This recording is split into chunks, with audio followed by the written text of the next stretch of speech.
Amazing. Perfect. All right, looks like we are ready.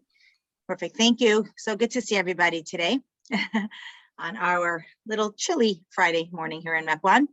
But so great to be joined some warm places as well. So enjoy. And we have a lot to catch up on. This has been a busy few weeks in our Torah portions and a very monumental month that we started last week, right? So we are now in the month of Shvat, and we'll just start a little bit about the month of Shvat, and then we'll go into the Torah portions that we've been learning. So we also, because in the Torah portions, we began the book of Shemot, right? The second book of the Torah, where the Jews are now in Egypt, where it's a story of like our slavery and our redemption, and some really fascinating things there. And again, if anyone has anything to share, I'd love to hear. There's so much insight, so many interesting things that we can glean from these parshiot, and really like so relevant like to our lives today. And especially we know like the connection to the holiday of Pesach, right? The minute we start learning about Shemos, the kids right away are like, oh, that's the story of Pesach. We're like, yeah, that's where it all comes from. But the month of Shvat, right? We all know a very famous day in the month of Shvat would be Tu B'Shvat, right? The 15th of Shvat, the New Year for trees. There are several New Years throughout the year on the Jewish calendar. We have, Rosh Hashanah, New Year for all of us, and then Tu B'Shvat, which is another very famous one, the New Year for trees. And it's a beautiful day. And what's so fascinating about it is that we're celebrating Hashem's creations, and we are the value and the joys that we have in recognizing what Hashem created and how much we will benefit from it. So of course, right away, Tu B'Shvat, the most important thing that we recognize is, the fruits of the trees that we receive. But there's so many other lessons that we can learn from the fruits and from the Shivat Haminim, right? The special 7 kinds that are grown in Israel and that Israel is famous for, and how each of them, not only is there something physical that we learn from them and we gain and we appreciate and we benefit from, but there's also a lot of spiritual meaning behind all of these things as well.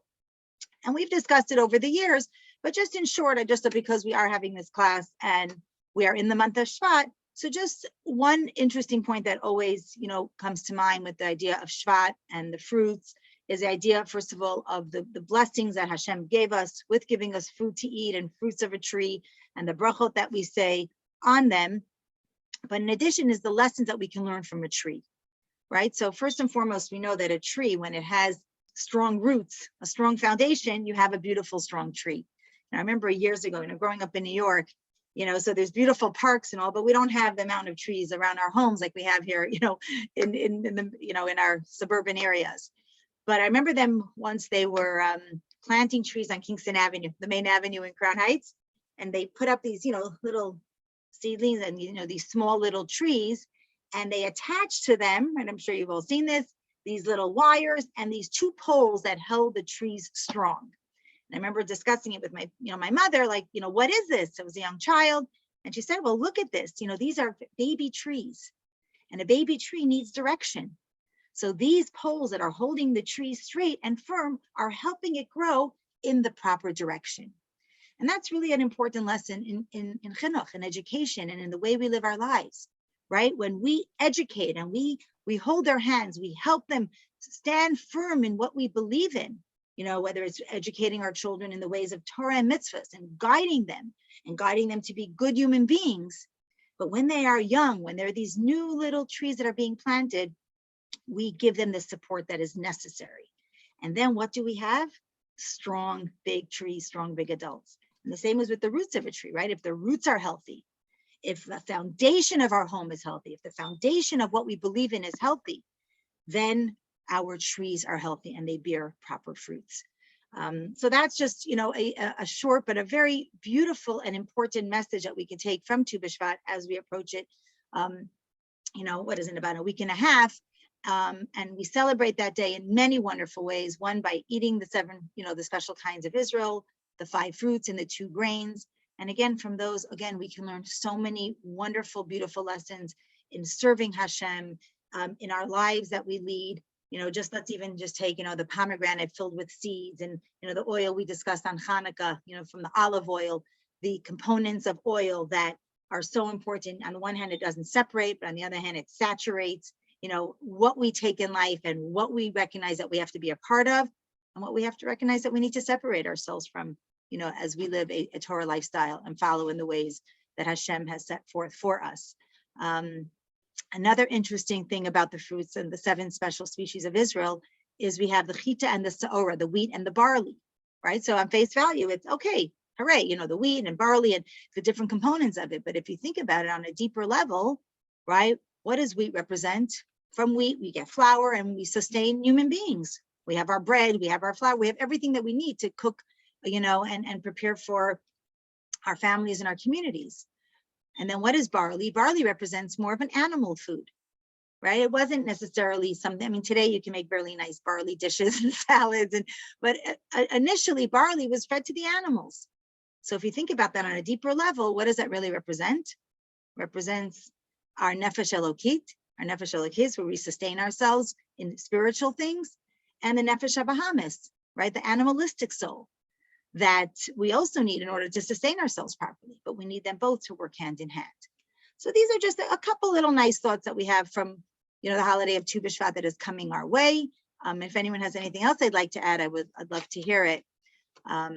Based on this, really, it's like always a special, fun time, tasting the new fruits and just celebrating in a way that we recognize and we value Hashem's creations. And that's what's so unique about Yiddishkeit, is how much and how important Torah stresses the idea of caring for, our animals, caring for the environment, and doing it in a way that is according to the Torah, how the Torah has set forth for us.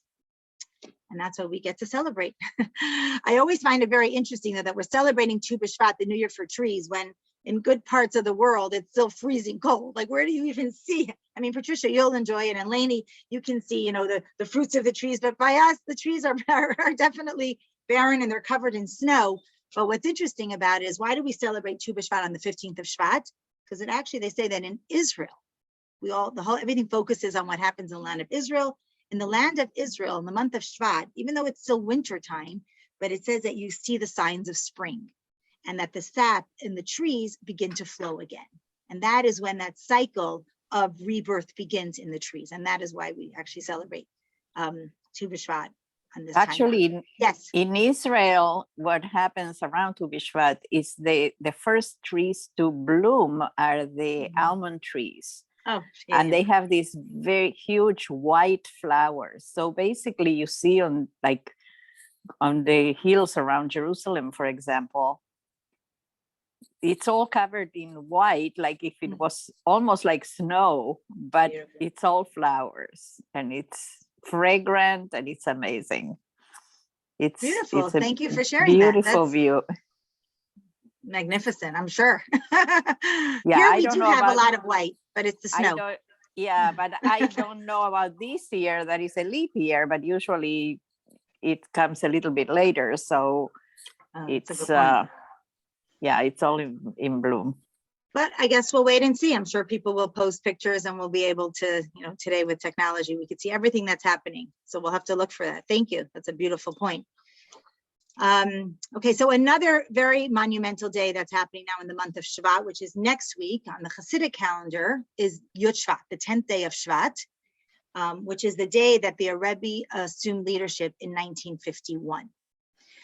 So just a little bit of the history of this. In 1940, the previous Rebbe miraculously made it to the shores of America. 1941, the Rebbe did with tremendous miracles. Europe everything was closing in every single direction, and he made it to the shores of America to freedom. In 1950, the previous Rebbe passed away on the 10th day of Shvat, and 1 year later, the Rebbe assumed leadership of the Chabad movement. And all of us sitting here today have benefited, have learned, and have really grown tremendously because of the Rebbe's vision of really spreading Yiddishkeit throughout the world and recognizing the value of every single Jew, no matter where they may be, and really every single human being, and how to bring out the potential, right? So with Jewish people, it was the idea of spreading Yiddishkeit and teaching us about mitzvahs and the mitzvah campaigns. And the Rebbe infused Yiddishkeit in this entire world, the entire universe. And even for non-Jews, the Rebbe really encouraged very, very much teaching the 7 laws of Noach, the 7 Noahide laws, and teaching also all of humanity the importance and the value of believing in Hashem and making this world a better place. And what's really very interesting is that when the previous Rebbe came to America, you can imagine, I mean, in 1940, America didn't look anything like it did today in the terms of Judaism and Yiddishkeit, right? I mean, most people who came to America arrived in Ellis Island, and sadly, you know, threw their tefillin overboard. I mean, I've been to Ellis Island a few times, and it's actually so fascinating to see how, you know, most Jews who came to this country, you know, were traditional, religious, came with a lot of background, and they actually had a kosher kitchen in Ellis Island to accommodate the kosher, to accommodate the Jewish people who were coming here from Eastern Europe and from other countries. I thought that to be really fascinating. But you also see on display many Jewish items and artifacts. But what's interesting is, so when the previous Rebbe came to America, many of the American Jews who met him and were so amazed and grateful and thanking Hashem that he had saved him, and you know, the previous Rebbe was able to come here. But they said to the previous Rebbe, like, just remember, this is America. You know, it's not Europe, it's not Russia, it's not the shtetl. The previous Rebbe looked at them and said, America is nit anders. America is no different. The same mitzvahs that we performed in communist Russia, the same mitzvahs that we performed in Europe, you know, pre the war, and then even during the war, we will do here in America. And we are so grateful and so thankful because we see the fruits of I mean, talk about, you know, Tu B'Shvat and the fruits of our labor and the fruits that we bear. But it is incredible to see how Yiddishkeit is flourishing in our country and all over the world.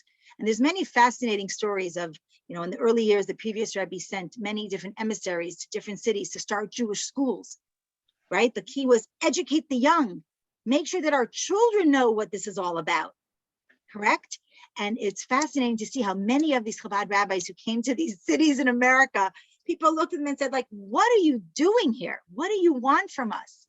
And slowly but surely, they started one child at a time, and they transformed each of those places into a spiritual oasis, a beautiful place of Torah study and learning and Yiddishkeit and kosher food and everything that we even, you know, we benefit from today. We see here in Mequon, Wisconsin, you walk into a regular grocery store and there's Chalav Yisrael milk and Glatt kosher, you know, meat and aisles of kosher food. This is unbelievable, but there's no question that this was the Rebbe's vision, a vision of spreading Yiddishkeit throughout the world, a vision of recognizing and encouraging, especially post-war. I mean, think about what the Jews were going through at that time. I mean, we know from our parents and our grandparents, but the point was America is nit anders. It is no different. And on the contrary, we will build up whatever those who oppose us try to destroy, and we will become stronger and greater. And of course, now we see, I mean, all these years later, how we are able to still celebrate and we're able to recognize this vision that the Rebbe had by looking, you know, throughout the entire world and seeing that wherever you may be, there's a shul, there's a Chabad center, there's vibrancy, there's Jewish life wherever you go. One of the key elements of the Rebbe's leadership, as we said, was, you know, spreading Yiddishkeit and recognizing the value of every single Jew. Right? The Rebbe once told someone, there's no such a thing as a small Jew. Every Jew has a neshama. Every Jew has a chelak elokai. Every Jew has a part of God, and then we are all unique. We're all special. We all have so much to contribute. And the first talk, the first Farbrengen, official Farbrengen that the Rebbe gave was on 1 year after the previous Rebbe's passing. It was already Yud Aleph Shvat, the 11th of Shvat. And the Rebbe spoke and he said, you know, in this country, you need to give a statement, right? In America, it's all about like the statement that you say. And the Rebbe spoke that evening. He gave his first Hasidic discourse. A Rebbe gives a Hasidic discourse, and the Hasidim, right? All of the people who were sitting in that room recognized that once the Rebbe began the Hasidic discourse, it meant that he was assuming leadership. And of course, it was a tremendous time, and someone got up and, you know, screamed out the bracha of Shehachiyanu. They were so grateful that the Rebbe took on the leadership of the Chabad movement to continue the dynasty of the Chabad movement. And especially here in America.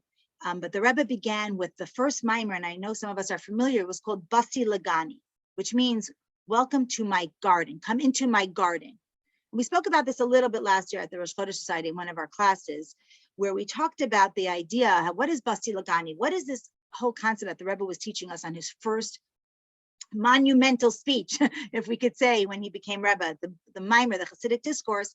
Basi Lagani, and every year we study this and it's expounded on, but it talks about the whole idea of transforming this world into a garden, right? God created a world. He put us human beings in here. He gave us the opportunity to partner with him to make it a dwelling place for Hashem, right? And for those of us who enjoy gardening, we know what it's like. You go into your garden and there's beautiful flowers and rose bushes and plants and so many beautiful things. But yet what could happen sometimes in a garden? What happens? The weeds pop up and there's times that there's more, there's less, and the bugs pop in and the animals are chewing away at everything, right? And we protect our garden and we pull out the weeds, we pull out the negativity, but we focus on what? We don't focus on the weeds in our garden, we focus on the beauty of our garden, even though sometimes the weeds completely consume the garden and we have to like sort of start from scratch again. But what we recognize is the beauty and the value of the garden. And that was really the Rebbe's statement to the world, the Rebbe's lessons and messages that we all live with till today. Basi Lagani, come to the garden, recognize the beauty that we have in this world, recognize the beauty of what Yiddishkeit has to offer, what it gives us, each of us in our own personal lives and collectively as a community. And then, of course, for the entire world. So I just thought that as we get ready for this week where we will celebrate Yud Shvat on Wednesday, we commemorate this very special day. It's just important for us to recognize and remember the love, care, and concern that the Rebbe had for every single person, right? If anyone's ever watched some of those videos of dollars, right, where people would go by the Rebbe and he took the time to listen, to explain, to really hear what people had to say. These are just some of the many, many lessons that we can learn and hopefully apply into our own lives as we commemorate this very, very special day. So those are just a few things about the month of Shvat. All right, we have a couple more minutes. If everyone's okay, yeah, a couple more minutes. Maybe we'll talk a little bit about the parsha. Also, just these parshiot I find them to be so incredible, right? So let's just recap a second, right? You know, we completed the book of Bereshit, right? Where we talk about the creation of the world. We talk about our foundation, our roots, who we are, right? Abraham, Yitzchak, Yaakov, Sarah, Rivka, Rachel, Leah, the 12 tribes. This is who we are, our matriarchs, our patriarchs. They set the foundation for who we are as Jewish people, right? And then what happens? The Jews are brought into exile into Egypt. So let's look at the name of this book of the Torah. The second book of the Torah is called Shemot. So Shemot in Hebrew, we translate it literally as names. But the English translation that was given was actually Exodus, right? If you look at the 5 books of the Torah, the second book is called Exodus. Let's talk a minute about the idea of the difference between the word Shemot and Exodus. So what happened when the Jews were in Egypt? We were exiled. And then in a few parashot, we're going to learn about our Exodus, which is incredible, actually next week. The incredible Exodus, the incredible miracles, how God redeemed us from Egypt. And we know we make our way to the desert and then we receive the Torah and then ultimately to the Holy Land, to the land of Israel. I mean, incredible book. This book there's so much in it about who we are and how we develop as a nation. That's what the book of Shemot is really all about. So when we look at the name Shemot, which means names, what is a name? Especially our Jewish name. It says that the name is a reflection of who the person is. The name is an identity of who we are. So if you take the name B'nai Yisrael, right? As a Jewish people, we are called B'nai Yisrael, the children of Israel. So we know that we're given this name because Jacob, our forefather, Yaakov, had 2 names. He had the name Yaakov, and he had also the name Yisrael.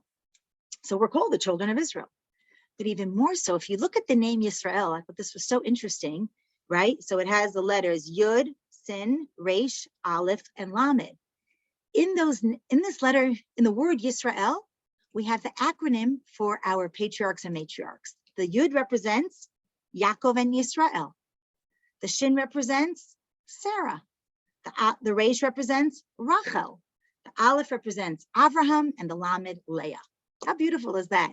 We are the children of Yisrael. We are the children of Avraham, Yitzchak, and Yaakov, Sarah, Rivka, Rachel, and Leah. So when we think about our own Jewish names and the value that it really brings to our lives, there's something very special. It says that when parents name their children, they're actually given Ruach HaKodesh, divine intervention. The name that pops into their head is the name that is meant to be through Ruach HaKodesh. Think about that incredible gift, the incredible privilege that parents are given when they name their child. That actually God puts into your head what you should name this special child, because that will reflect and represent who this child is for the rest of their lives.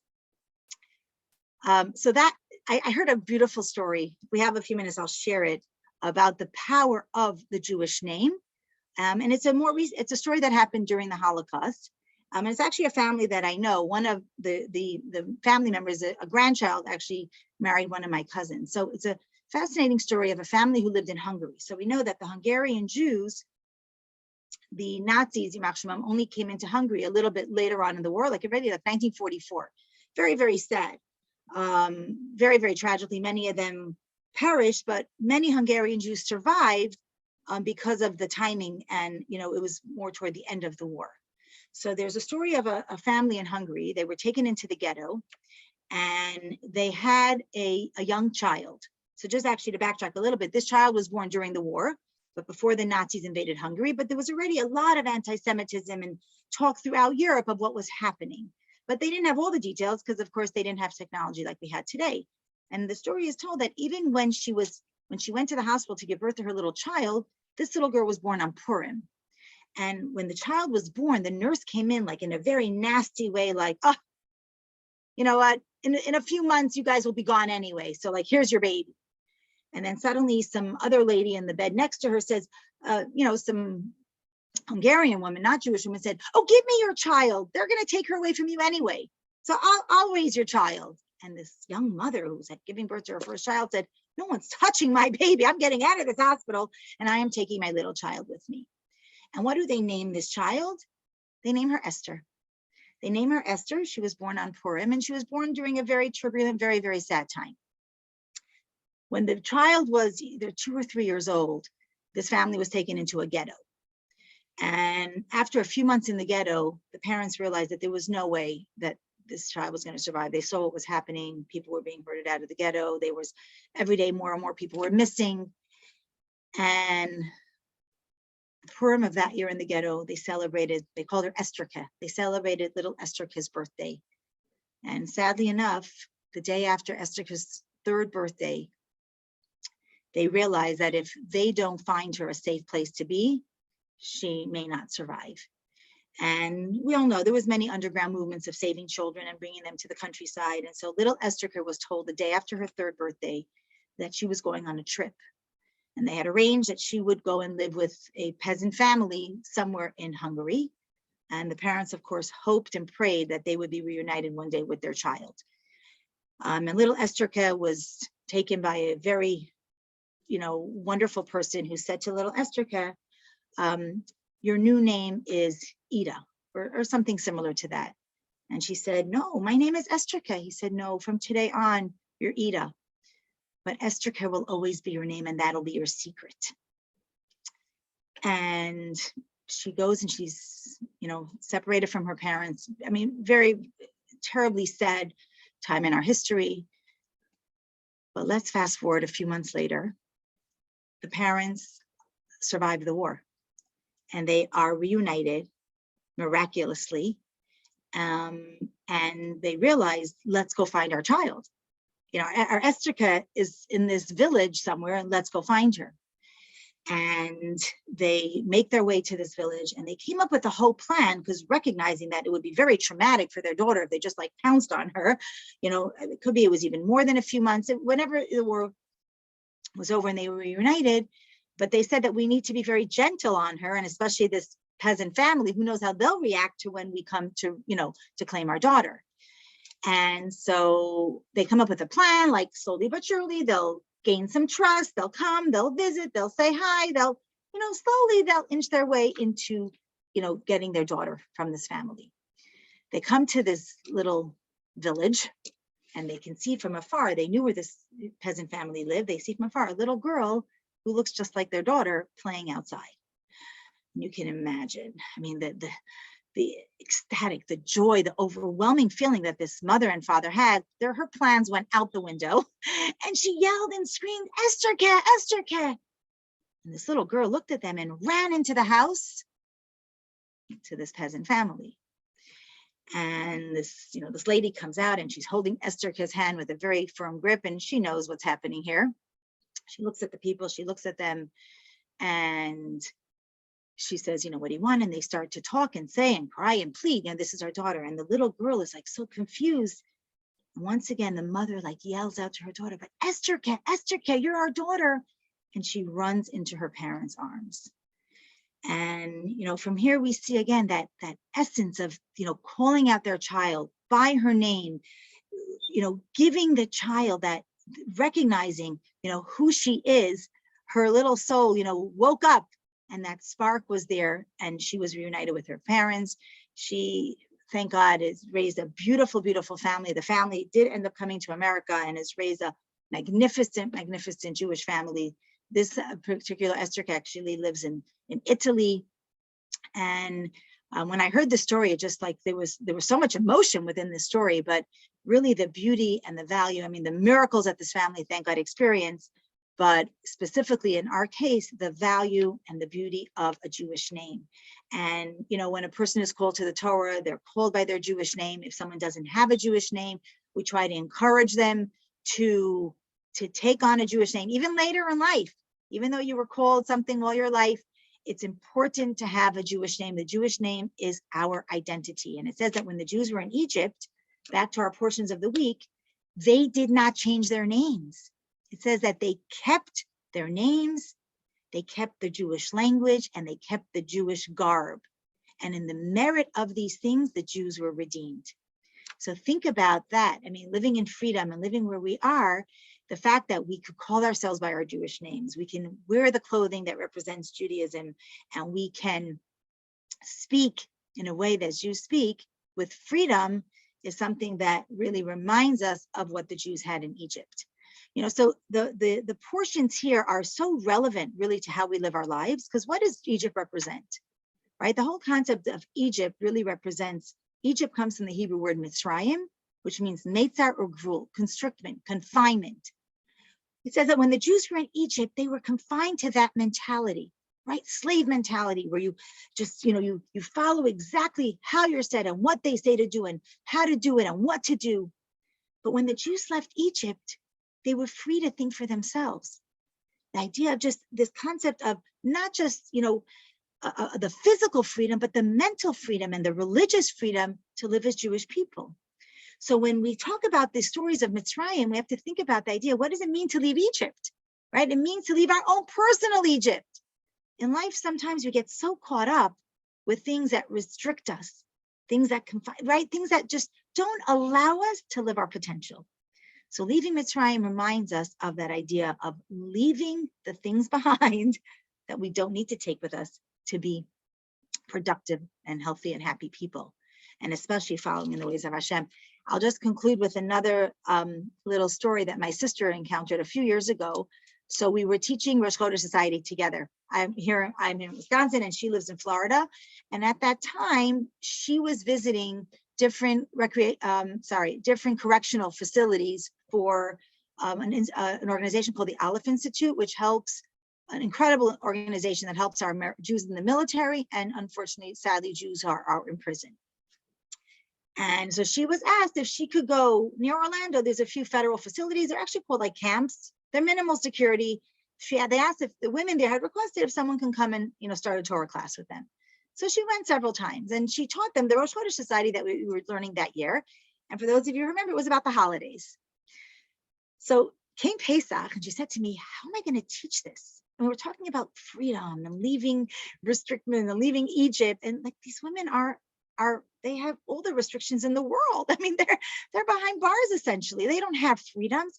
What am I going to do?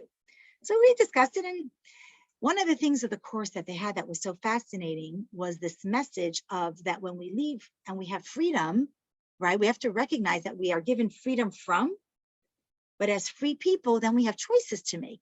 So what do we do with those freedoms, right? You could be a free person and live a very not free life.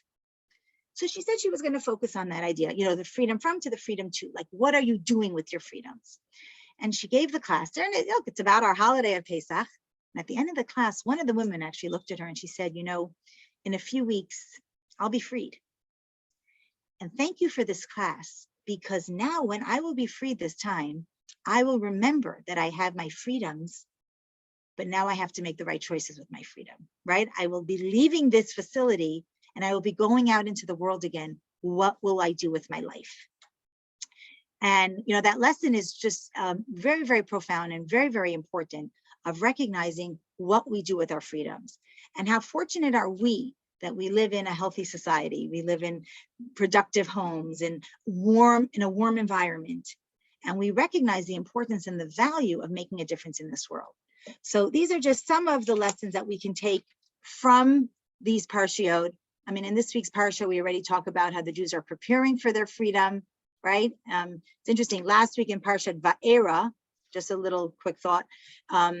If you look at the letters of the parsha, it has a Vav and an Aleph, right? Where the numerical value is 7. Vav is 6, Aleph is 1. There were 7 makot in last week's portion, 7 plagues. This week's portion is called Bo, right? So Bo Bet is the number 2. Aleph is 1. There are 3 makot in this week's portion.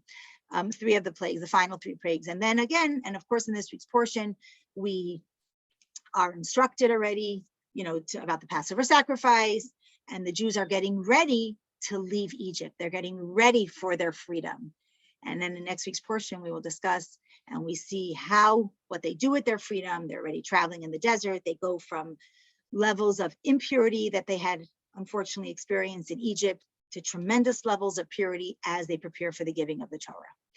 So with these thoughts, let's hopefully all celebrate a beautiful Shabbos, and let's, I guess it's a time for each of us to reflect on our own lives of how we can take these messages, from the month of Shvat and from the portion, and apply it into our own lives. So good Shabbos. Thank you, Dinie. Thank you, Good Dinie. Shabbos, everybody. Yeah, good Shabbos. Good Shabbos. Stay warm. Enjoy the warmth in California. Oh, I'll And in take Vegas. every single minute of it. Totally. Bring some Think back of us. with you when you come back. Yeah, Well, hopefully by Thank the time she gets back, it'll be warm here. All right. I We're hope getting so. warm. Exactly. Thank you. So nice to see everyone, and Nice hopefully to we'll see see you. you again soon. Yeah. Yeah. Shabbos. Good Shabbos. Okay, good Shabbos. Take care. Bye-bye.